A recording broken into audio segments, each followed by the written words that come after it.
Hello, everyone. Welcome to another edition of the Empowering Entrepreneurs Podcast. I'm Glenn Harper. Julie Smith. What's going on, Julie? Is this podcast episode sponsored by the man cold? It is. It's a miracle I'm even here. I should be in the hospital, but I'm mudding through it. If we all know that colds are way worse for guys than chicks, but that's just the way it is. And I'm sorry you don't have it. Oh, I'm glad you so don't. sorry. You would be not even noticed, but guys, it's brutal. We've got a great guest today. Mike Milligan, a certified financial planner, author, podcast host, adjunct professor, and of all things, a sports coach. As a baseball enthusiast, he commands respect as the head coach of the Norfolk Christian High School baseball team. In fact, he loves baseball so much they moved to Puerto Rico to be in the cradle of the best baseball players in the world. He is the founder and owner of One Oak Financial, a firm dedicated to the individual client's dreams and goals, not what Wall Street and private equity says. Tud is one of a kind financial planner. He has helped many a client for the last 24 years map their future and help his clients achieve their goals. Even though he's done this for 30 years, this is for this particular company he's founder of. Mike's journey started in the hills of North Carolina, ended up with him as a dominant authority on the subject of financial planning and paying zero income taxes. Sounds crazy, but there's a way to do it if you want to make some changes in your traditional life. Knowledge is power, and Mike has a plethora of it. Even though he has worked as a financial planner at, dare I say it, banks, he's managed to keep his core values and not be swayed by megacorp. He loves to work remotely in shorts and khaki shirt, but with Zoom, does one really know what one is wearing? He wanted Doberman Pinschers, but his wife wanted Dachshunds, so he has got Dachshunds and lived better than himself. Please welcome Mike Milligan to the show, as this is bring up to be one of the million podcasts as we seek the shortcuts and the why from Mike that we can use in our day-to-day lives. Thanks, Mike, for being on our show. Well, great. That was a really good podcast. Thanks for giving away everything about me. That's it's funny what's out there that you can find on people. Appreciate you being here. Absolutely. I love to stalk on the internet and find obscure facts and things. And you got some stuff out there. I don't know if you even know about it, but I'm going to separate some things. But I figure if I can track you, then the IRS should be able to track you. But somehow you've managed to do all this cool stuff, and I can't wait to get in that later. But it says you grew up in Mount Airy, North Carolina, where you set the record for climbing Pilot Mountain. Is that true? No, that's another person in my family. Same name, same name, right? Same name. It's interesting. The town that I grew up in, there was two Mike Milligans. One owned a newspaper, and one was an athlete. The one who owned the newspaper, that's his. I'll give that. How about that? I'll give that to him. Is that the town you grew up in, or were you? I grew up in Laurinburg, Mount Airy. If you know, like pop culture, I don't even know if this is really pop culture, but that's the town where Andy Griffith. Mayberry, yep. The show. Yeah, right. That's America's Mayberry's Mount Airy, North Carolina. That's how I picked it, because I just made that whole part up. But it's but I didn't know if you were from. You said the hills. I wonder if that was the area of where you were. No. I'm from Laurinburg, North Carolina, which is opposite side of the state. Mount Airy's just above Greensboro. Yep. Laurinburg's down in the Sandhills, which is just right at the. If you ever traveled down Interstate 95, if any of your listeners have traveled down Interstate 95, and you come to the North Carolina South Carolina border, you see this hideous Pedro thing called South of the Border. It's a amusement park, or I don't even know what it is anymore. But it's but you start getting billboards for thousands of miles away. So, and that's the place. Yeah, that's where I grew up. Outstanding. Well, we always try to get a story from our guests, because our fans that listen to the show and entrepreneurs in general, it's all about the journey, right? How do they got where they come from, how'd they get there? And so we like to start from the beginning, if that's okay with you, and just where you grew up. What'd your parents do for a living? Were they entrepreneurs? Did they work for the man? How'd that look for you? How many? So we'll get to that. Yeah, so I was actually grew up in Laurinburg, North Carolina. Went to Scotland High School. When I was 11 years old, my grandfather got diagnosed with stage 4 cancer everywhere. It wasn't just like colon, or it was everywhere cancer. He owned a construction company that supported our family, and he couldn't do that anymore. So my grandmother, who was his wife of 50 years, had to start doing something. And so she sold collard sandwiches, pieces of fried cornbread with collard greens in the middle. And She took the 11-year-old version of me with her to sell those. We paid bills, and then at the end of the day, we counted money, and we put that money in. My grandmother avoided the IRS by working in a cash business. Yep. That's And an alternative. Yeah. yeah, and she would store that money in Folgers coffee cans in the cupboard, and then the big bills, the $20, $50 bills, she would wrap them up in tinfoil, put them in the freezer. But before she put them in the freezer, she would write the word liver across it, because she's like, hey, if somebody's going to rob us, they're never going to steal the liver. I mean, so yeah, so she paid 0% tax over her life by working in a cash business. But I went the hard route. I went to after I did that with her through high school. I went to college, first person in my family to go to college. Went to Campbell University in North Carolina. Got a trust and investment degree, master's degree. I now teach personal financial planning and principles and ethics of financial planning at Old Dominion University. But I did. My grandmother, my grandfather were entrepreneurs. My mother worked odd jobs for other entrepreneurs through her life, mostly doctors, podiatrists, eye doctors. And so I was around entrepreneurs my whole life. I didn't know I was around entrepreneurs. I was around people, but I saw how they lived, and I was like, that's pretty cool. I think I'd like to do that. And so I figured out a way. I did start in banks. I heard you say, dare you say banks. Do you have a problem with banks? It's there's a general disdain as an entrepreneur for banks, because when you need money, they never give it to you. And when you don't have money, they want to give you all you want, but they want to put their hooks in you. So it's just this love-hate relationship most entrepreneurs have with banks. It's just so hard to get a loan when you need it. And it's this general distrust for banks. I would 100% agree with you on that. But I saw it from inside the belly. Yeah. Like I worked the first third of my career was in banks, where I would sit around conference tables, and it would be profit first. How much does this client provide in profit to us? They wouldn't really call people by names. They would call them by account numbers or products. And I kept seeing entrepreneurs and individuals' stories get lost in systems that were rigged against them. And I did not like it at all. So back to when you were growing up, what did your dad do for a living? Great story. I have a couple of them. So I have a dad who was a sperm donor, right? I guess I could just call that out here on the air, but he was a sperm donor, and then he went off to pursue his hopes and dreams in life. I had a stepdad that married my mom when I was 5 years old. He actually taught me some really good things about work ethic. He was a grocery store manager. Okay. And he would wake up every day, and begrudgingly, right? You could tell he didn't love his job, but he knew he had to do it. And he would work the extra shifts to make things work. So I really learned something really cool from him. And then he and my mother divorced when I was senior in high school, freshman in college.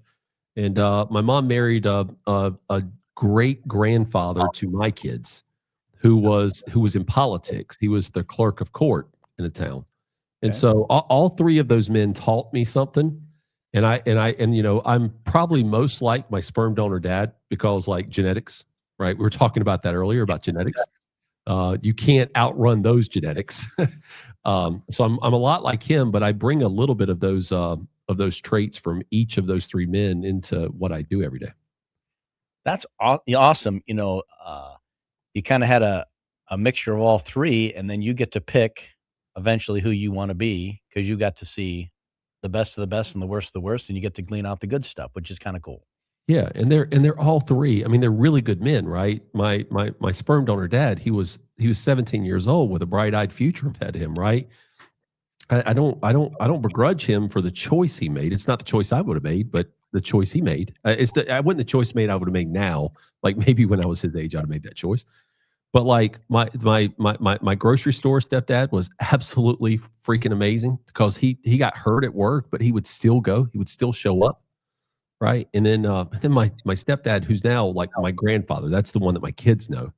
He is an absolutely rock in our family. Just this man who's got the utmost morals. He knows how to bring the fun to a situation, but also the seriousness at the same time. Just just amazing individuals. See, that's how it's supposed to be. That work ethic, and that's the thing you see.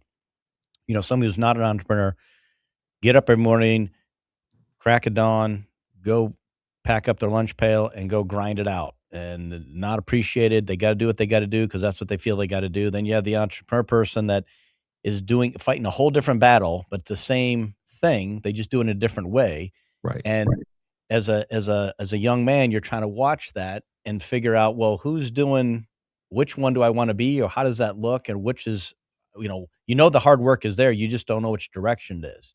And it looks like your grandma took you under her wing and said, "Hey, we can do this cash business on the side." It was, I mean, she had to innovate out of desperation. Mm-hmm. Like she had no other choice. They were products of the Great Depression. They didn't trust the government because of what happened or what the tales of what they had heard happen. So they didn't have a huge Social Security check coming in because they didn't pay taxes right during their life. And so it was I look back and I've studied a lot of great people like Jeff Bezos and Steve Jobs and a lot of other Warren Buffett. I've studied like all of their stuff from an academic standpoint, but I often think of myself as an entrepreneur, like what would my granny have done? Mm-hmm. Because she was the one that was there surviving. So that was it's great to have an upbringing like I had, first generation college person, really, a success story, a first generation, because I'm the first, millionaire in my family. Not that means anything these days. It's not that much money. And It's a real thing, though. It's a real thing. So I have to ask, do you have liver in your freezer to date? In 2017, I became a vegetarian. But up until that point, I loved liver and onions. The best. It was so good. But that's a great question. I think she's probably also asking, do you have any big bills in the freezer? Yeah, some. Yeah. I don't. I cannot tell you, and this is weird that you're asking like in that phrase. Do you have liver there? I cannot tell you the last time I've held a dollar bill, and I'm not joking. I bet I haven't had a dollar bill, a $20, $100 bill in my hand in 2 years. Wow. Right. And it's we're getting to those times. I was thinking about that the other day because I was like, I was thinking, I wonder if I could go all of 2026 without ever touching a dollar bill. And then I thought about last year, and I don't think I touched a dollar bill all of last year. It's a tricky thing. Excuse me, because there is definitely this thing to go without cash, but it really gets in my craw when I go give somebody $100 and the credit card company dings them for 3%. They got $97. Then they go buy something. They get dinged for 3%. By the time it makes around 20 iterations, that $100 is really only $15. And that's just not fair. And who got all the money? The big bank. Correct. And that's, and so for me, it's hard to pay in cash because a lot of people don't do it that way. ACH is nice, but, I just hate the credit card, but it's a tool. We have to do it today, right? There's no other way to get around things. No doubt about that, except for it's a system that I somehow have found my way out of. Mm-hmm. And I know it's not right. My wife will carry cash. Like when we go out to eat, one of our favorite restaurants that we go to, they charge you less for paying with cash. Mm-hmm. But what we also found out is that at the end of the night, the wait staff gets to carry cash home, but on credit card receipts, they have to wait to payday 2 weeks. And so when we found that out, she carries cash around. And when we go to that restaurant, we always pay cash at that place. That's solid. I think there's a lot of places that do that though. Mm-hmm. Like not, the beauty places, the restaurants. I mean, small time places. Crying out loud, my kids are always like, can I have $2? Can I have $5? She went to a skating rink the other day for a field trip. She's like, I need $20. I'm like, $20? Who's got a 20? But like, it's funny how like you can evade that. But I feel like in my day to day, just with the kids or certain things, like it's always cash is still king. Give me, they need. They want to touch it. That's it. Well, I got, I don't know. I couldn't tell by, and we're going to get into that here in a little bit, but I couldn't tell that you had most entrepreneurs, they had some cataclysmic event or some huge valley that they fell in that they had to climb out and they became a better version of themselves. I feel like it seems like from looking at your stuff that you've been pretty steady and there's not been a huge swing one way or the other. Is that a true statement or have you had some really big peaks and valleys? I haven't had big peaks and valleys, but I have had failure. Never use Uh, that word. Never You use had that some word. pivots in life. Yeah. Pivots, yeah. Well, I mean, that's very nice of you guys, but my therapist tells me to call them failures. My therapist says pivots.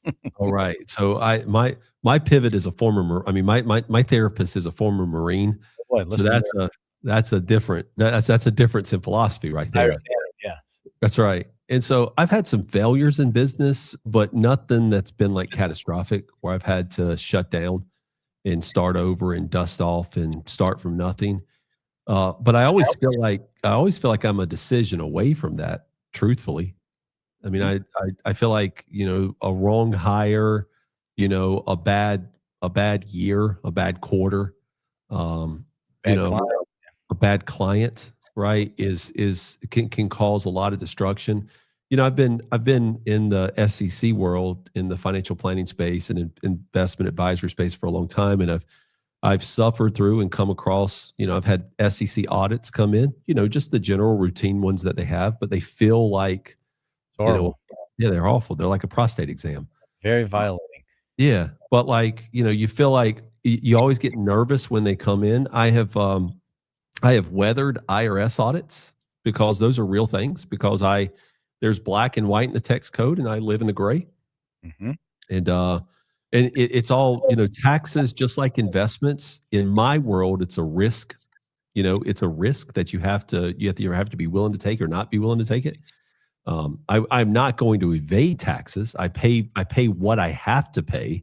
Mhm. But there's a lot of structure and loopholes that exist in the tax code that, when you can stack them on each other, can make sense if you're willing to, if you're willing to do the work. And it comes by planning first. You have to have an outcome in mind, and you have to plan what that outcome is. Because if you get into a business or an investment without contemplating taxes, you're missing the biggest expense you're going to have of making that investment or going into the business, because taxes are the biggest expense we have. And Wait, I want to hit the reverse button real fast. So reverse back. You're going to Campbell University. oh yeah, How does that treat you? What do you do? How did you pick it? Yeah. And, like, what do you do during your time there? Are you an athlete? Are you focused on academics? Are you doing side jobs? And then take us through, you graduate, what are your next, walk us through that phase of your life. oh great. Campbell's in a little small town in North Carolina, also called Bowie's Creek. It's there's 100 counties in North Carolina, and there's one dry county in North Carolina. Guess where that was? Founded by the Baptist guy that founded the university. Yep. Correct. And so, I didn't have what many would say is a typical college experience, because I was not, we weren't going out to parties every weekend, although we did find a way over to Wake County and found an upperclassman to bring some stuff back for us. I went to college during the Zima years. I don't know if you guys remember Zima, the drink. Horrible. It was so bad, right? But oh, so good at the time. But that was our drink of choice. But like, while I was there, yes, I did play baseball, because that was my passion. That's what I thought was going to take me places in this world. I played baseball. I then started coaching baseball when I was there in my graduate program. Also, I thought that I would be when I was a kid, right? It was always baseball, always. Was And that so a I thought, scholarship to the school, or what's that? was that a scholarship to the school for baseball? You just chose there because you could. Yeah, I chose there because I could play. Gotcha. Right. I was somewhat smart enough to get a full ride from an academic standpoint, which I later realized is just my family was so poor that the government subsidized it. Right. Like, when you put it all together, right? Thanks, Uncle Sam. But I didn't have any expense in going to into college, and I actually stayed there for a fifth year to get a master's degree. But baseball was a big part. I did to earn some money. I did deliver pizzas for Little Caesars. Pizza, So, pizza. yeah, right. And eventually, I learned how to make the pizzas, and now I don't like pizza. What? Yeah, I mean, I'll eat it, but it's not like my good. I mean, have you ever worked in a pizza restaurant before? I worked in a fast food restaurant, and it's pretty nauseating. Yes, and so imagine the pizza side. I mean, it's the same thing, right? Yeah. So yeah, I mean, Campbell was great. I ended up, I met a lot of lifelong friends there. I still have connections to the university because they have a great program for training the next generation of estate planners, trust, investment folks. It'll always have a special place in my life, but it's also where I found my first job out of there, and that was where I can give almost 150% credit, 100% credit to the professors there who had the connections at my first place, because they're the ones who really got me that job. It was all about connections, and they did that. Do you think that the college, the classes you took and the degree you received that you earned, did that mirror like the real world in your discipline? Because you did what you did. You had a lot of different things that you got into, especially a minor in history, which is interesting, which is fun. I love history. Yeah. But like, did it prepare you for that first job? And you're like, oh, I know exactly what's going on here. Or did you have to figure out, you learned the theory, but then you had to figure out the real world like we all did in accounting? Yeah. That's what we had to do, right? Learn the theory first, right? And then the application of it is the application is much harder, because in the application world, in the job I chose, it had people with real money on the side. And people love three things: they love their kids, they love their religion, and they love their money. Trust work, financial advising, that almost includes all three of those things. And I learned that application really fast. I'm going to throw something in for fun. When you when you have any, like, I will call them a little bit of a valley or any time, do you ever, I find myself doing this, some other entrepreneurs do this, when things turn south a little bit, do you ever like go and get yourself that fried collard green sandwich and go, this is where I came from. I got to stay focused and I can do this, but I really want to go do that. And you get a little bit of that, like bring you back to your roots thing and retool it up. Do you ever do that? I say that I have a Mount Rushmore of people in my life. My grandmother's one of them. I cannot replicate the cornbread, the fried cornbread, and I can't find anybody that can do that. So yes, I will go have collard greens, but I can't find anybody to do the cornbread. And like, it's Everything the secret ingredient. They never tell you. She never told anybody her secret for the cornbread. She writes the recipe, but just it's missing the one thing. It is. And like, everybody has tried it, but it doesn't hold together. Like, she was able to make cornbread that was almost like the consistency of bread, right? So it would be a bun, and nobody has been able to do it. So, but every once in a while for fun, I will put collards in between a biscuit, because that's also not bad either. Oh yeah. So I have a question. How did you pick your major? Did it have anything to do with your background, or did you just, blindly pick something to make it through? No, I loved money. And where was that passion come from? Yeah, I'm like, counting it. the liver in the freezer. So with your grandma counting the cash, you're like, I love this. It was really like, I mean, like, my grandmother taught me how to like clean a penny, use Tabasco sauce and clean a penny.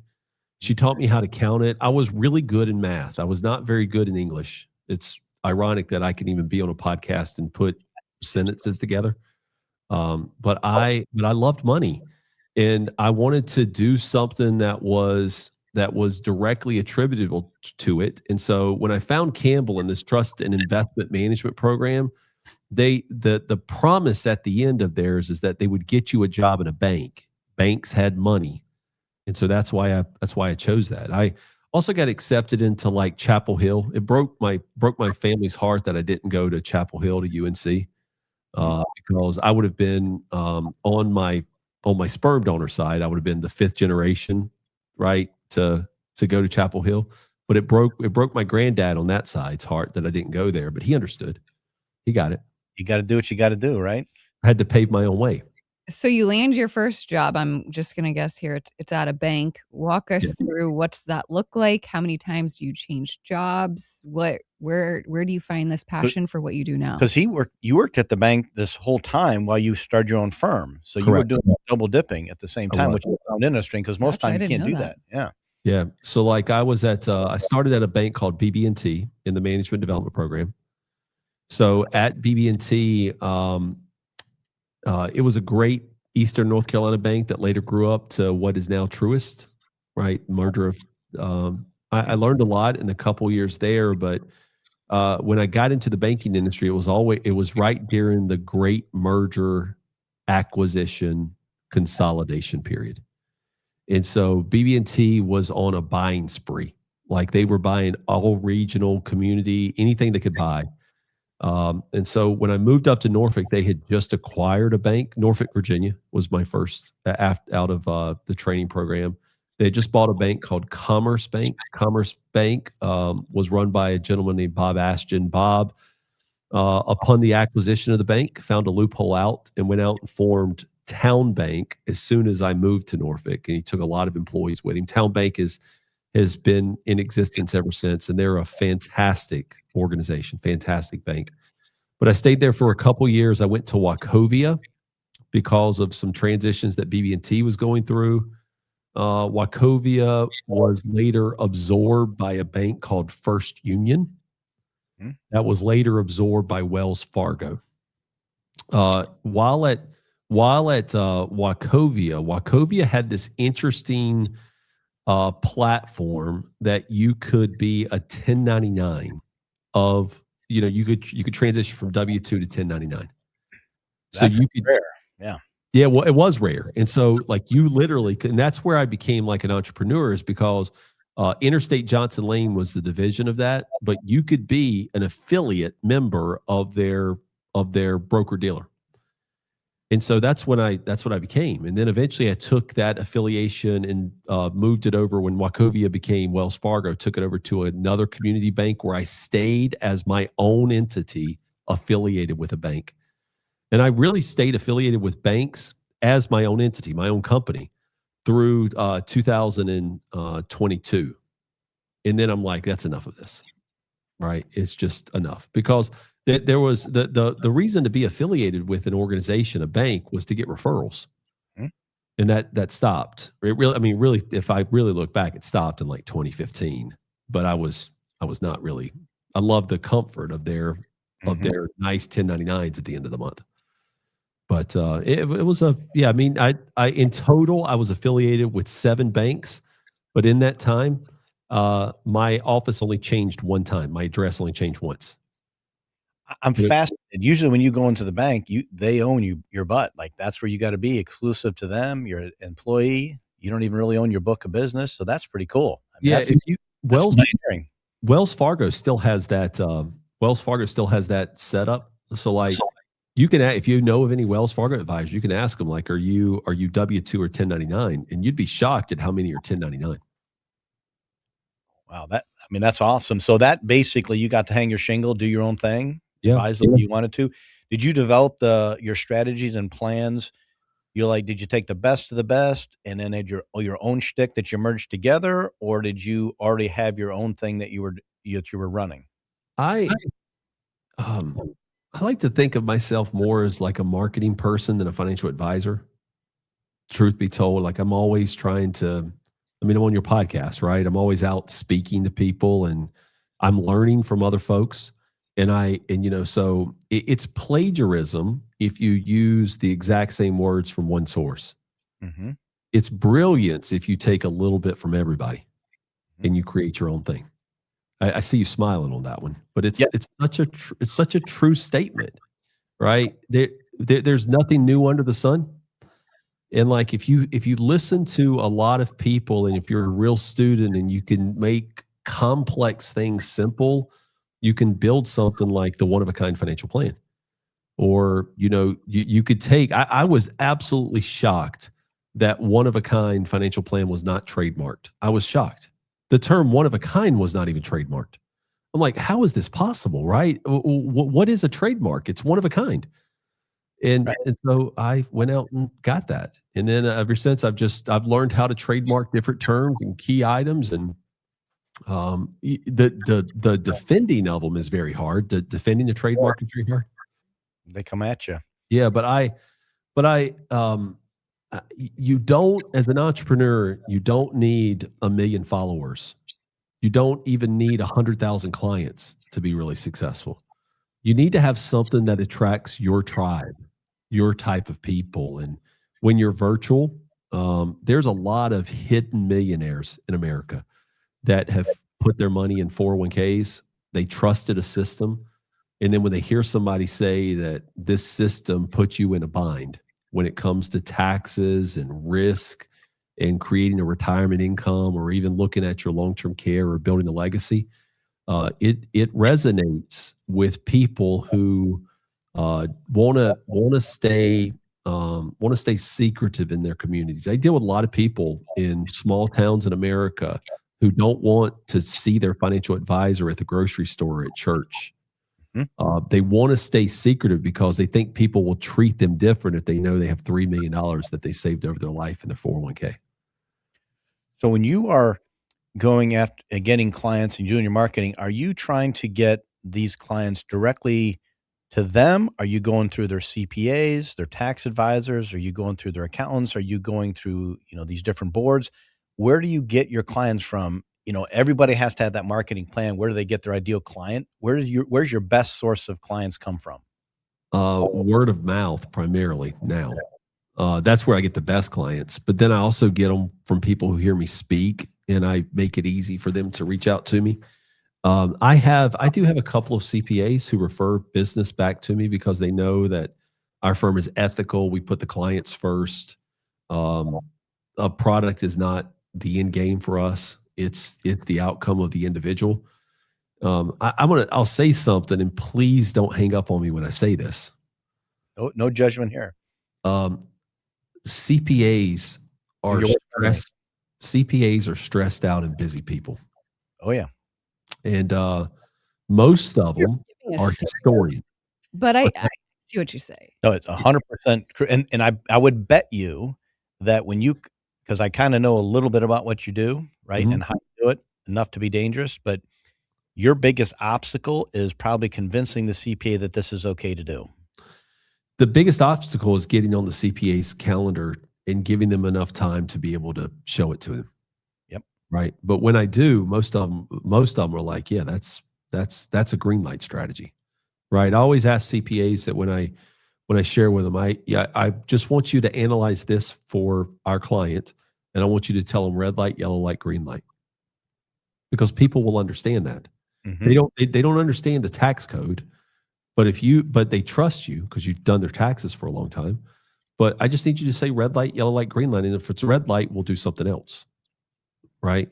But if it's yellow light, let's explain to them what could come, and are we on the same page if an audit comes, and then what's a green light.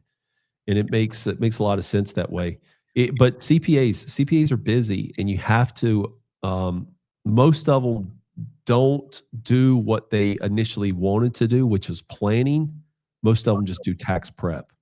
And once January 15th hits, January 15th to October 15th is, man, accountants don't go on most don't go on vacation. They work 10, 12 hours a day, 6 days a week.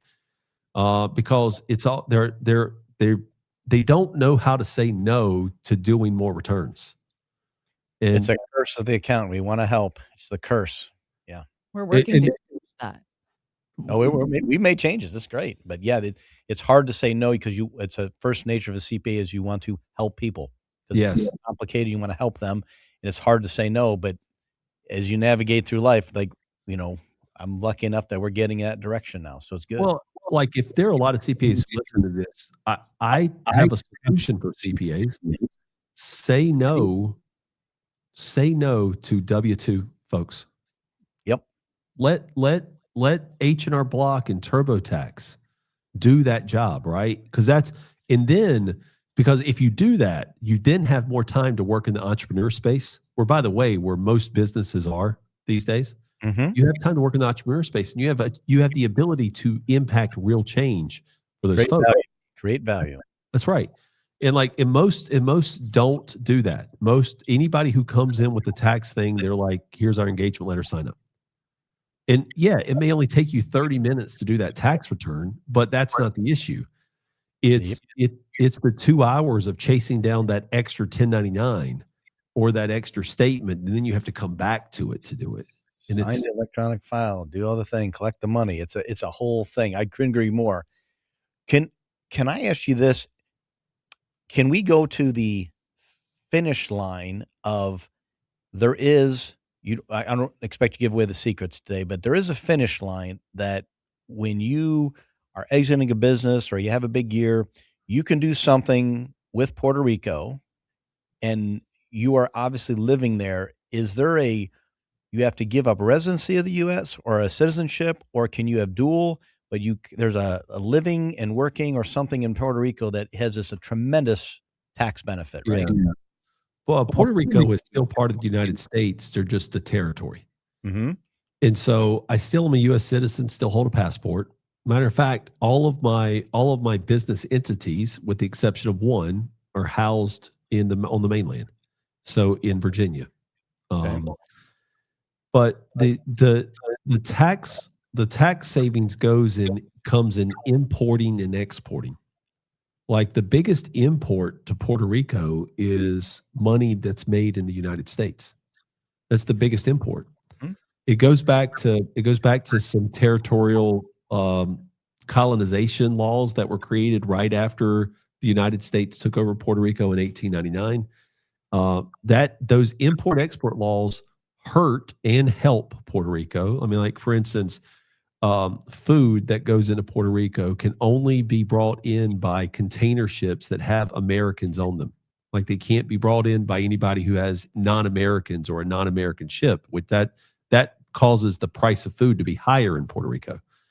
But there is a code in Puerto Rico called Act 60 that if you live more days in Puerto Rico than anywhere else, if you have a closer connection to the island, and you are invested in the nonprofit activities of the island, allows you to import revenue on work you do back in the mainland while on the island, allows you to import, and that money is now free of federal tax, because Puerto Rico and the United States have different tax codes.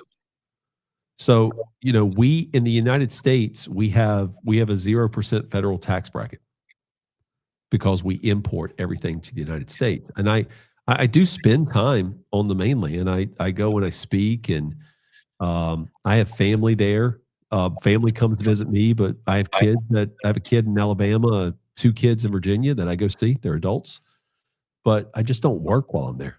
Like when I go back to the mainland, I'm on vacation. Everything I do is on the island.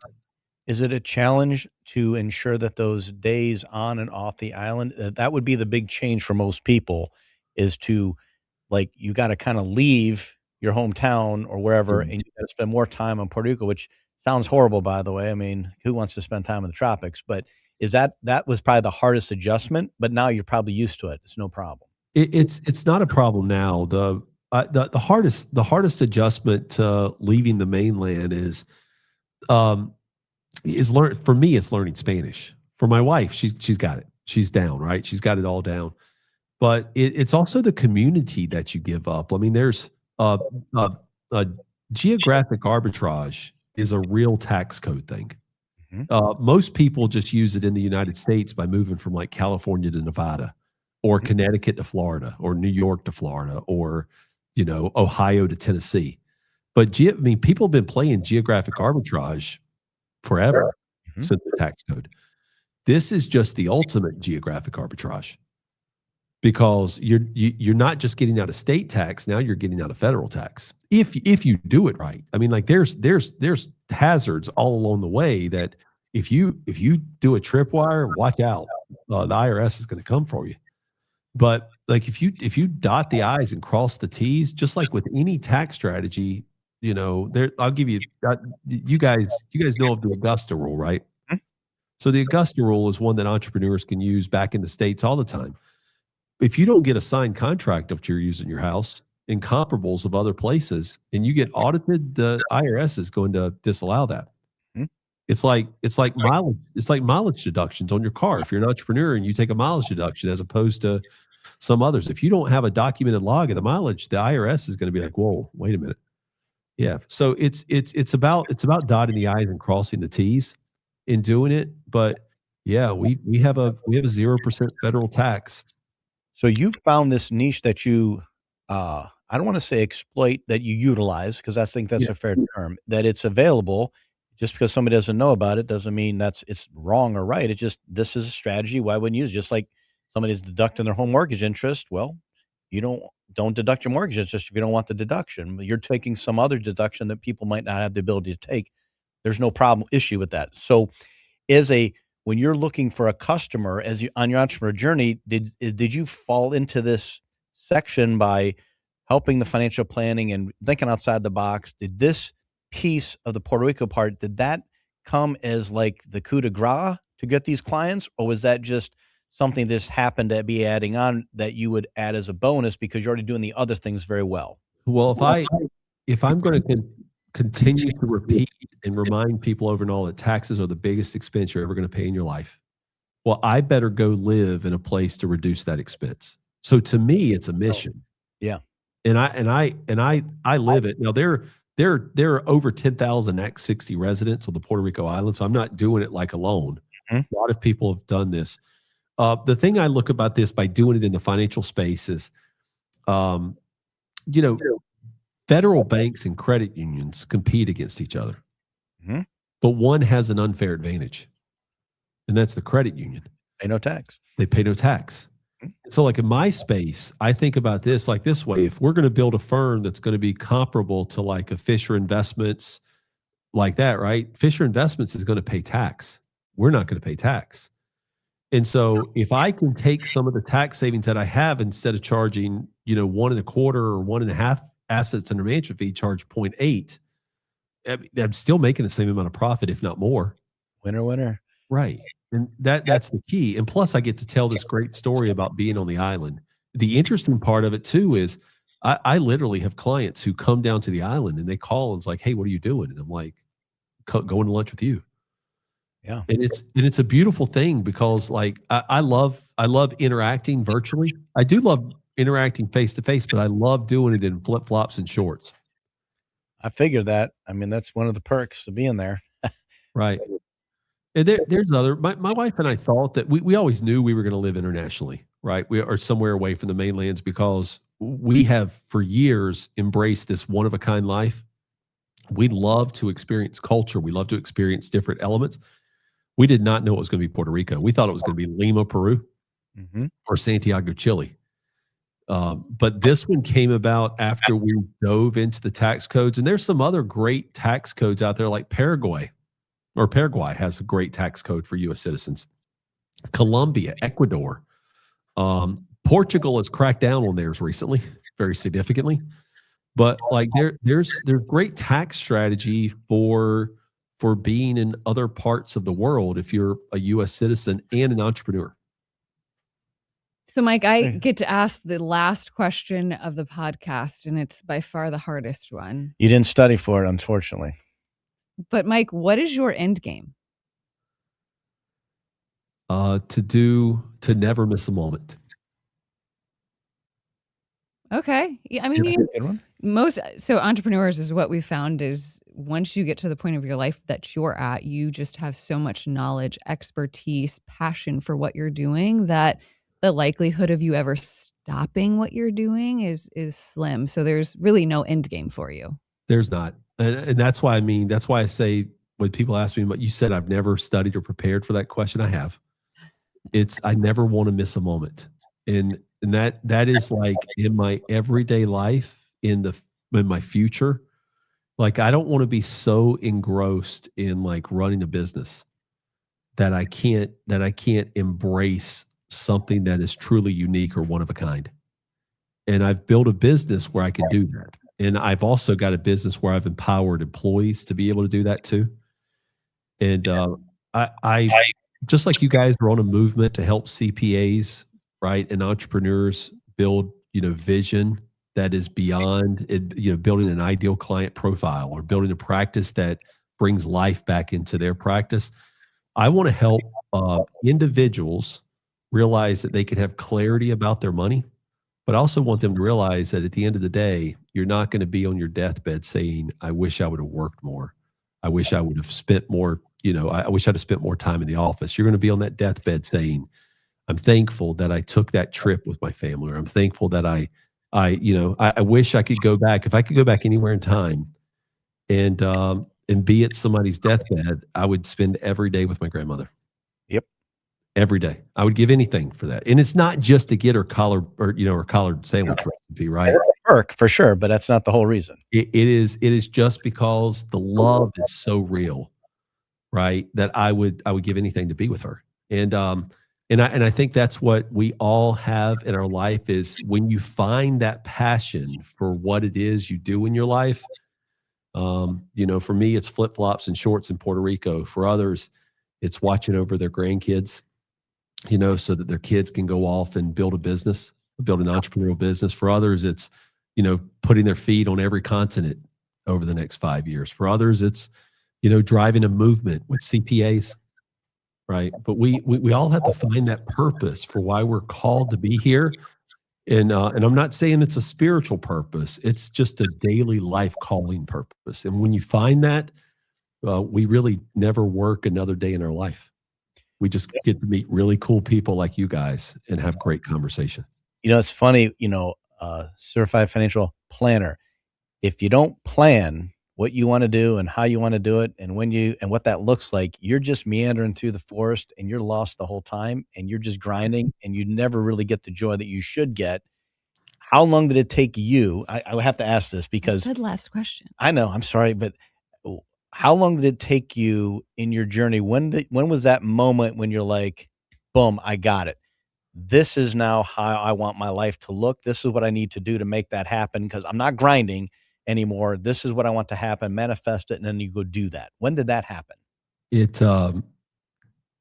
happened the day I was standing over my brother's casket. Oh, man. So you asked if there's ever been failures in business, but the day I stood over my brother's casket, he was 41 years old. He was in a head-on car collision. And I'm looking at him. And my brother was a white guy, just like me, but he grew dreadlocks so that he could relate to his clientele for the business that he was operating. And I literally looked at him and said, I had this talk about you being one of a kind your whole life before that day. But I literally looked at him and said, you lived a one of a kind life, and I'm going to do the same thing for the rest of my life.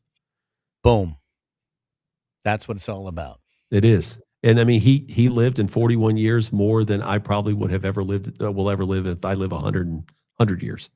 But that's when I discovered, that was the point that I discovered that this life is short. And if you don't get out and do it, if you let a moment pass by without telling somebody you love them or investing a little bit or giving a little bit, expecting nothing in return, then, you'll have those regrets on your deathbed. What would be the point? Well, this has been a great conversation. Mike, if you can you give a little plug if people want to get a hold of you? Because I'm sure you can't give them all the secrets because then the island's gonna be too crowded. But you got to give them a couple for the select clients. Well, if you wanna read the book, The One of a Kind Financial Plan, you can go to Amazon and just look for The One of a Kind Financial Plan. It's almost got a 5-star rating. Almost. There's a couple 4s and 3s in there. I don't know how the 3 got in there because she loved the book, but you can listen to that. Or you could just go, I have a personal website, MikeMilligan.com. That's MikeMilligan.com. Awesome. Well, we appreciate you spending some time with us today. There's going to be a lot of nuggets that I hope our listeners will glean. And it's another great Empowering Entrepreneurs podcast. I'm Glenn Harper. Julie Smith. Mikey, that was awesome. Thanks, Mike. Appreciate it. You guys are a great team doing this.